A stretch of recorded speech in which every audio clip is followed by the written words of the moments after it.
এদিকে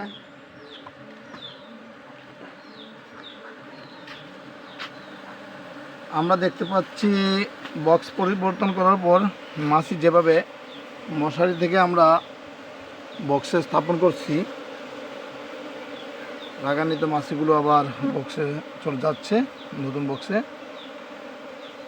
এটা হচ্ছে কি সেরানা মৌমাছি পালতে গেলে খুব সহজ এই চাষ করা যায়। আমরা সেরানা থেকে যে মধুটা পাই সেই মধুর মধ্যে সবচেয়ে উন্নত মধু। আমরা এখন আপনাদেরকে দেখাচ্ছি যেটা, সেটা হচ্ছে মশারি থেকে কীভাবে আমরা বক্সে স্থাপন করলাম। মশারি ছাড়াও অনেক পদ্ধতিতে মৌমাছি চাষ করা যায় বা ধরা যায়, কিন্তু মশারিটা হচ্ছে সবচেয়ে সহজ একটা উপায়, যেখানে কোনো বিভ্রান্তর সৃষ্টি হয় না, কোনো টেনশন থাকে না, রানী হারানোর ভয় থাকে না। আমরা ইজিলিভাবে মাছিগুলোকে বক্সে স্থাপন করতে পারি সহজে, খুব সহজে যেটাকে বলা হয়।